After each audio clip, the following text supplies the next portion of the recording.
Toda a verdade sobre o dia em que eu fui expulso. Eu sou o Ezequiel Gomes, você está no canal Vem Senhor Jesus e hoje eu vou falar tudo sobre o dia em que eu fui expulso, tá? Só para quem não está entendendo exatamente do que eu vou falar, deixa eu recapitular algumas coisas que são bem conhecidas dentro da minha trajetória, da minha história, mas que talvez nem todo mundo que está assistindo esse vídeo conhece. Eu, Ezequiel Gomes, fui pastor da Igreja Adventista do Sétimo Dia por alguns anos, mais precisamente por 3 anos e meio, mais ou menos.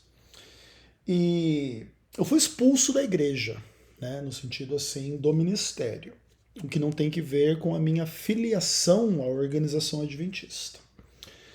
E alguns crentes, eles têm uma percepção muito interessante das coisas, assim. E mais ou menos o raciocínio que se faz é o seguinte: que Deus comanda a igreja, e se o Ezequiel Gomes foi expulso da igreja, Deus no mínimo concorda, e isso comprova que o Ezequiel Gomes não serve a Deus, não pertence a Deus, porque senão Deus não teria permitido que ele fosse expulso e excluído da igreja que é comandada por Deus, certo? Esse é um pensamento muito interessante, muito legal. E muitas pessoas, assim, pensam esse tipo de coisa no contexto da minha história, tal, etc, etc, etc. Só que hoje eu vou contar toda a verdade sobre o dia em que eu fui expulso. Porém, a história que eu vou contar hoje não é a história de quando eu fui expulso da Igreja Adventista do Sétimo Dia em termos do ministério. Mas eu vou contar uma outra história para vocês, que foi quando eu fui expulso da minha banda de heavy metal. E vocês podem se surpreender com essa história. Então deixa eu tentar contextualizar algumas questões aí para quem não sabe. Eu comecei a me interessar por música, eu devia ter assim uns 8, 9 anos de idade. Antes disso, eu já gostava de música, obviamente, mas assim, as músicas que eu gostava eram músicas que a minha família ouvia e porventura então eu também ouvia. E aí algumas eu gostava ou não. Eu lembro que quando eu era criança eu gostava muito de uma música do milionário José Rico que chamava A Estrada da Vida. Eu era criança, eu adorava aquela música. Fuscão Preto, nossa, adorava aquela música. Gostava de umas músicas do Raul, mas tudo assim meio brasileiro, assim, meio samba, meio MPB, meio rock, meio pagode, da época assim da minha infância, dos anos 80, né? Mas quando foi chegando ali pro final da década de 80, eu comecei a desenvolver os meus gostos musicais particulares. E no começo, as principais músicas que eu gostava eram músicas pop eletrônicas. Era a época do surgimento de um grupo que eu também não sei se vocês conhecem, que chamava. É, como que era o nome? Pump and Jam, Pumpero, era Technotronic. Umas músicas clássicas, né?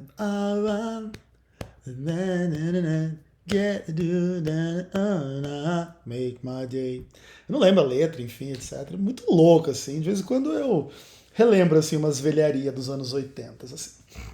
E beleza, e eu era criança, 5, 8, 9 anos, eu adorava essas músicas, que inclusive tocavam na Rádio Cidade, que era uma rádio que meu pai ouvia, assim, e eu gostava.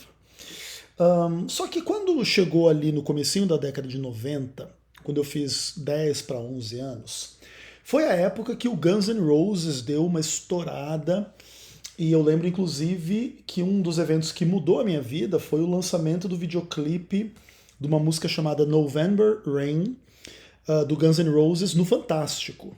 Por causa daquela música, eu quis aprender inglês para cantar aquela música. E aí eu comecei a aprender inglês por causa daquilo. E aí depois, né, o resto é história. Todo o meu contato com a língua inglesa aí vem desta origem. E aí eu passei a gostar do rock and roll mesmo, assim, né? Naturalmente eu já tinha referências de rock na minha história, como Raul Seixas, etc. Mas eu comecei a realmente gostar de rock. E vamos dizer ali, de 91 para 93, eu amadureci o meu interesse no rock mais tradicional para ouvir metal mesmo, né? E aí eu tinha 11, 12 anos de idade e eu ouvia Motorhead, Sepultura, Metallica, Iron Maiden, Megadeth e coisas do tipo. E etc e tal. Só que o que acontece? Quando eu tinha 13 anos de idade, meu pai passou num concurso e foi trabalhar no Mato Grosso. E eu morava em São Paulo, capital. E aí o meu pai fez eu ir morar com ele, porque até então eu morava com a minha mãe, meu pai se separou da minha mãe, eu tinha 3 anos de idade. Então 10 anos depois ele foi para o Mato Grosso e ele me levou para morar com ele um período e tal, beleza. E como eu tinha saído da quarta, quinta maior cidade do mundo, para uma roça braba lá que era o Mato Grosso, eu me apeguei muito assim aos elementos da minha vida que até então me faziam ter sentido de vida. E o rock, o metal, era uma das principais coisas. Então a minha irmã comprou um violão para ela, eu comecei a aprender a tocar. E eu encontrei lá em Cuiabá uma galera que era a galera do rock e do metal, né? Que tinha a ver com os botecos, com show, com coisinha assim e tal. E eu lá, com meus 14 anos de idade, comecei a tocar metal e me envolver com a cena musical de Cuiabá, que obviamente era uma cena muito precária, né? Eu lembro de um lugar que chamava Peça Bis, que rolava uns showzinhos de metal lá, bem underground, umas coisas assim. Eu teria vergonha de ver vídeos e fotos daquela época, tá? É muito divertido, assim, com 14 anos de idade, não tem nada na cabeça em absoluto, né? E aí eu conheci uma galera, comecei a aprender a tocar e tal, e a gente começou a formar uma banda. E assim, só fazendo um parênteses, assim, eu tive muitas bandas na vida, tá? Mas essa a respeito da qual eu vou falar era, em tese, aquela época, a minha banda principal. Eu conheci esse pessoal, assim, eu tinha de 14 para 15 anos, e nós ficamos juntos por alguns anos, assim, tocando, compondo, fazendo show. A gente nunca fez muito show, mas era uma situação bem interessante, assim, eu vou contar alguns detalhes para vocês, tá? Só que eu preciso também retomar um pouco uma questão da minha vida particular para vocês entenderem. Antes de eu ir para Cuiabá, dos meus 10 para 11 anos de idade, eu me tornei ateu. Tá?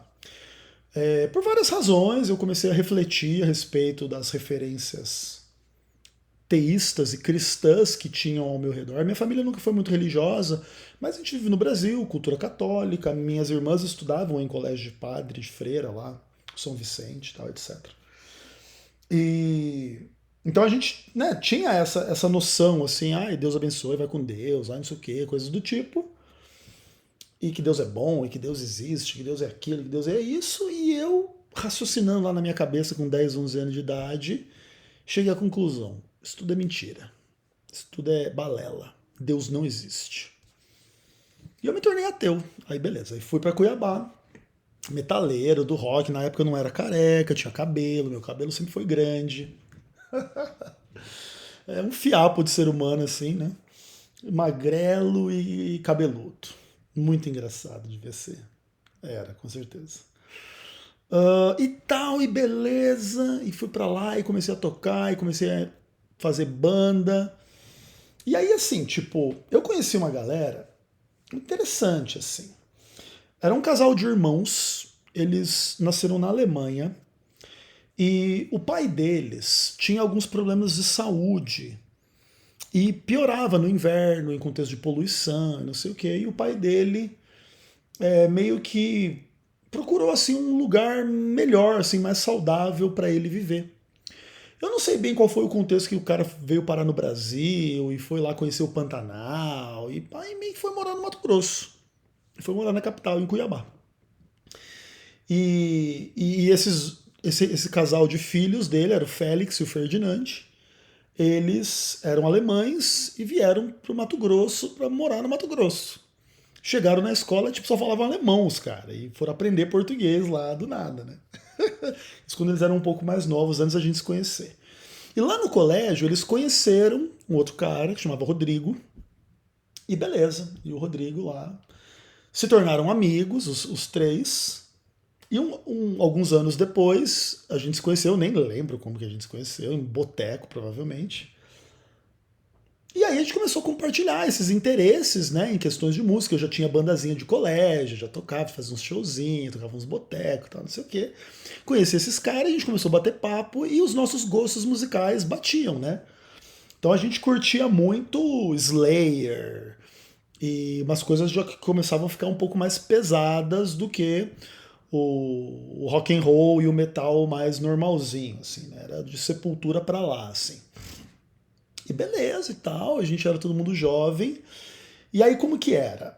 É, o Rodrigo tocava guitarra, o Ferdinando tocava batera e o Félix tocava guitarra.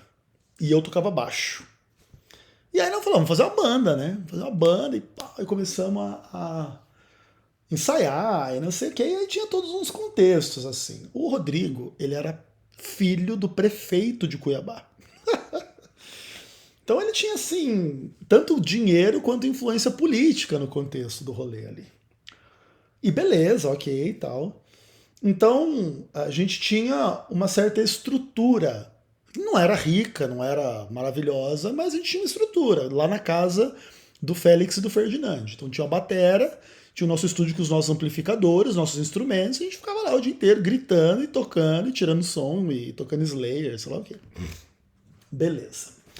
E aí quando a gente começou a fazer show, a promoção dos nossos shows era feita nos jornais da cidade, porque como ele era filho do prefeito, ele tinha umas influências nos jornais, né?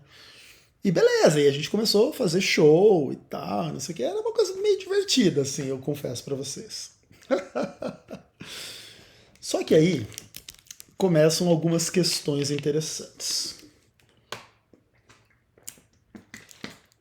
Quando você é jovem e você tem uma banda de metal, é meio complicado você. Você vai falar sobre o quê? Qual que é o conteúdo da sua música? Além do conteúdo musical, né? De riff, batera, solo e etc. Coisa podreira, pesada. Sobre o que você fala? Eu era ateu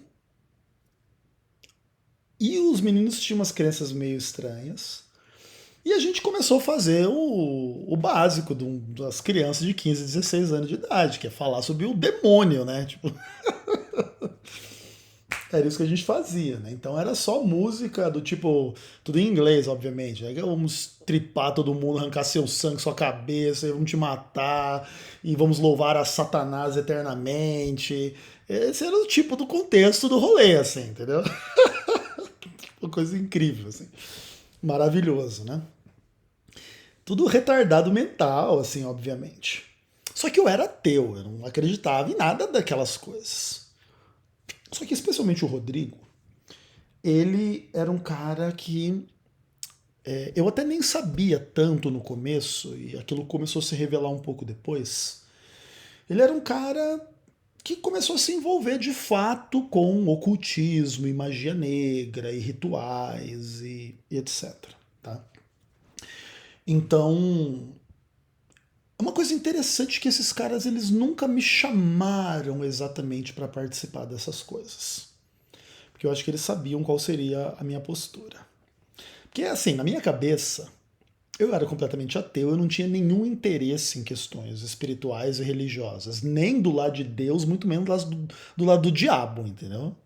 Para mim isso tudo era ridículo, na verdade. Então, por exemplo, sempre que eu cantava ou falava ou compunha uma música falando do Satanás, para mim aquilo era só uma mitologia, era só um simbolismo, era só uma coisa que expressava o meu lado adolescente, retardado mental, antissocial e coisas do tipo, entendeu? Não era nada sério, nada. Ah, eu amo o diabo e quero segui-lo por toda a eternidade. Oh, Hail Lucifer. Nunca tive isso. Só que o Rodrigo tinha. E ele começou a se embrenhar nesse negócio. E eu me lembro que uma das primeiras vezes que nós conversamos a esse respeito foi um contexto bem interessante. A gente estava andando, acho que eu, o Rodrigo, não sei se tinha mais alguém ou não. E tinha meio que uma macumba numa encruzilhada, assim, num negócio lá em Cuiabá, assim. Era de dia, assim, a gente estava andando. Nem sei de onde que a gente estava indo, para onde que a gente estava indo, nem lembro. E eu peguei e dei uma bicuda no despacho lá do negócio, né? Aí o Rodrigo me olhou assim. Ele falou assim: não, tranquilo, porque essa aí é leve. Aí eu falei pra ele assim: Rodrigão, cara, pra mim isso aí nada é a mesma coisa, cara. Aí ele começou a vir bater um papo comigo. Ele falou: Ezequiel, cara, é. Cara, eu acredito no diabo. Eu vou em terreiro, eu invoco, eu faço magia, eu faço rituais, a gente sacrifica animais, bode, não sei o que e tal. E eu falei pra ele assim: olha, Rodrigo, cara, eu não acredito em nada dessas coisas, brother. Ele: não, beleza, respeito, aí tranquilo e ok. E aí, um pouco nesse contexto, todo o meu interesse nesse universo, ele não tinha nada a ver com essas coisas. Ele tinha a ver assim, eu gostava de tocar, eu gostava de fazer show, eu gostava de usar droga e eu gostava de agarrar as meninas. Esse era o meu rolê. Não tinha nada a ver com matar bode, invocar demônio, sangue, e pacto com o diabo e coisas do tipo.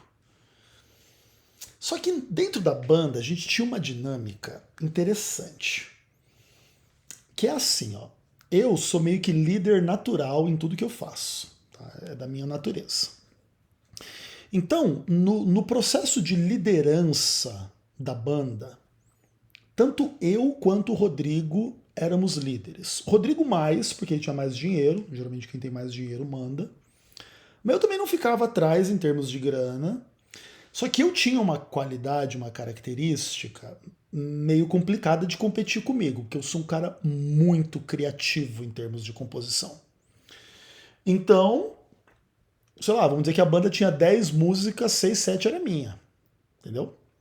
Então eu era o cara que fazia o rolê acontecer, entendeu? Eles também, eles tinham o lado musical deles, tinham as composições deles e tal, só que eu sempre, né, comandando um pouco o lado criativo do rolê, do negócio. E, e aí eu compus uma música. Essa música, eu nem lembro como que toca ela. Eu lembro que o primeiro acorde era um Fá, era. Enfim. é, E chamava The Killer Eyes. Que é coisa muito assim, cringe, né? Muito retardado mental, assim. Os olhos assassinos. Mano, adolescente é tudo imbecil, assim, completamente. E nessa música, eu escrevi a letra. Eu nem me lembro da música da letra inteira, mas eu lembro que no refrão a ideia era que o diabo era mal, era isso, era aquilo, ia estuprar você, matar você, não sei o quê, mas que os olhos assassinos de Satanás, eles nunca veriam a minha morte. The killer eyes of Satan will never watch me die. Era a minha letra, né? De adolescente de 15, 16 anos de idade. Sei lá, nessa época talvez eu já devia ter 17, quase 18. E eu compus essa música e falei: galera, ó, tem música nova aí, ó. Pá. Aí, pá, ensinei eles a tocar e algumas canções o Rodrigo cantava, outras eu cantava. As que eram minhas eu cantava, as que eram dele ele cantava. E aí eu mostrei a letra pra ele: ó, Rodrigão, só a letra aqui, ó. Pá, pá, pá. Aí ele olhou aquela letra assim, e ele só fez um comentário. Ele falou assim: ah, eu sei o que você quer dizer.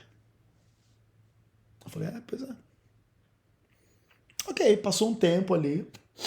Uh, o que acontece? O Rodrigo, ele tinha um primo que era um guitarrista muito bom. E aí nessa época a gente tirou o Félix da banda, botou o primo do Rodrigo para fazer a guitarra solo, o Rodrigo era a guitarra base, fazia uns solinhos também, mas era pior. Ferdinando na batera e eu no baixo. A gente expulsou o Félix, mas continuava ensaiando ali na casa dele, mas tipo assim, né? Ficou pra trás, ficou pra trás. E tal, e tal, e tal, e tal, e tal, e tal. E aí os caras me chamaram pra fazer uma reunião. Vamos fazer uma reunião. Bora, bora lá. A gente se reuniu perto do Shopping Goiabeiras, lá em Cuiabá. Num lugar que vendia uns salgados, a gente sempre comia ali e tal, etc. E aí eles me expulsaram da banda e colocaram o Félix no baixo no meu lugar. E aí eu queria terminar esse vídeo com algumas questões. Bom, se é verdade que eu não sou de Deus porque eu fui expulso do esquema de Deus, está provado então que eu não sou do diabo porque eu fui expulso do esquema do diabo também, tá?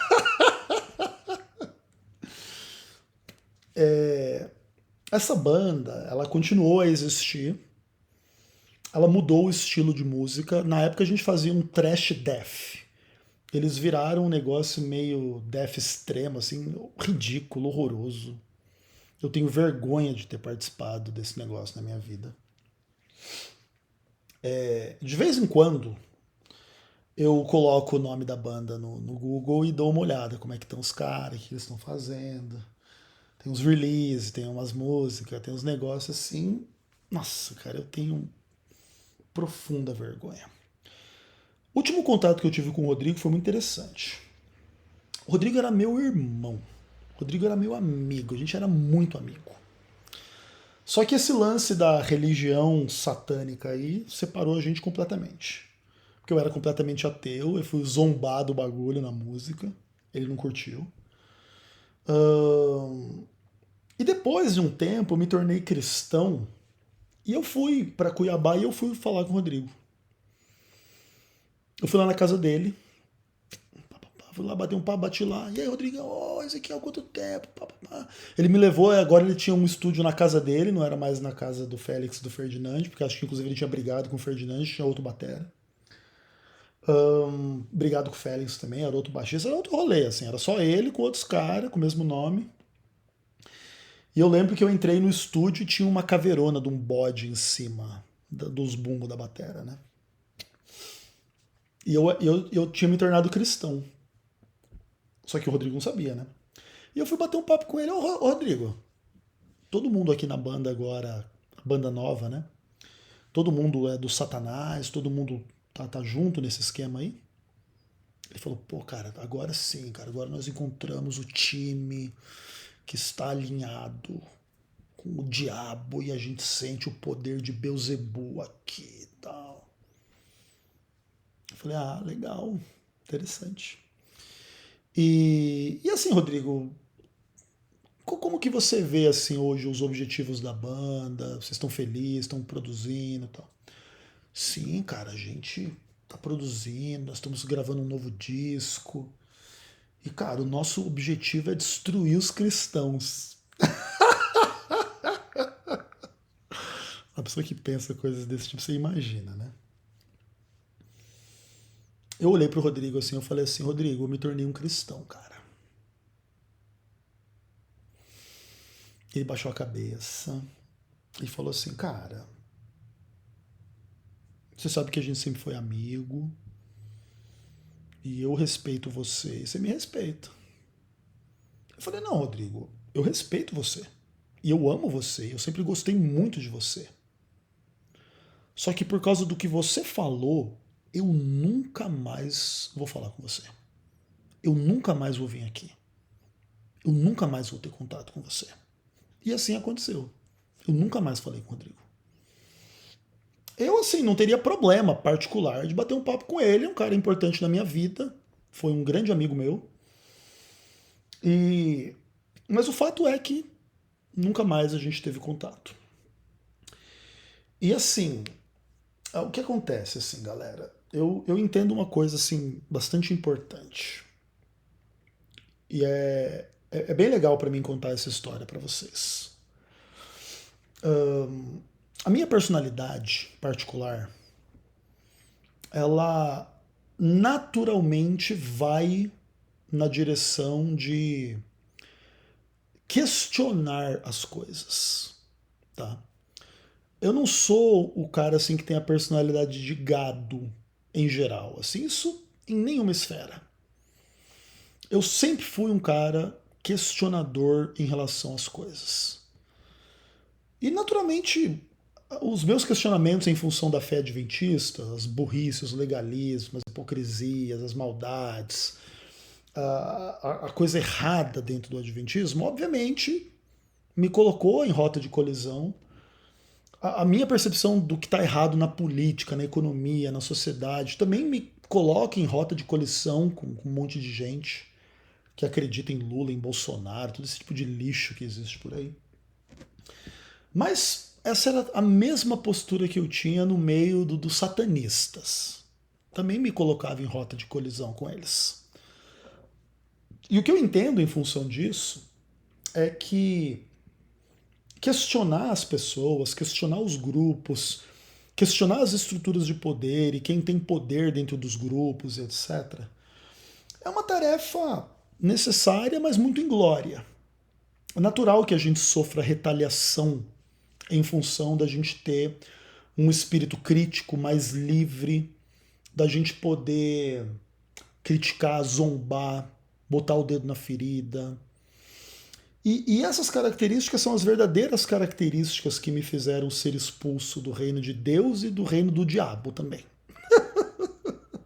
É a mesma coisa, é igual, é idêntico.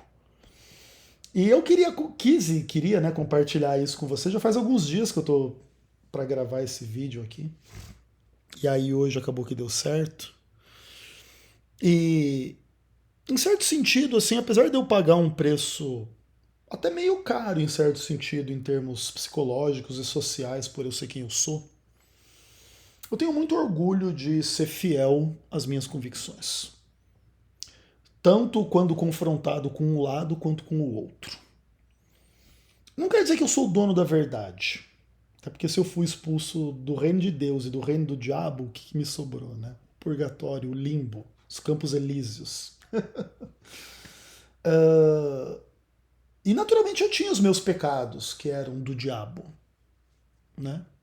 E eu tinha as minhas qualidades de servo de Deus. Mas o ambiente social, onde não se pode ser autêntico, não se pode ser livre, não se pode questionar, não se pode pôr o dedo na ferida, não se pode fazer certas coisas, para mim é a antítese do que é humano. Que na minha experiência, ser humano é idêntico a questionar as coisas. A não aceitar as estruturas de poder simplesmente porque sim, porque com elas eu vou me beneficiar.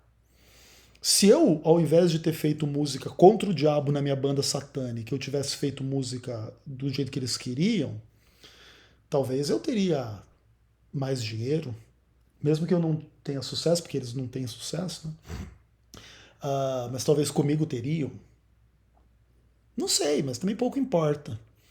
O fato é que eu não venderia a minha consciência para seguir aquele caminho. Como eu também não venderia a minha consciência para ter um cargo de pastor no Adventismo do Sétimo Dia.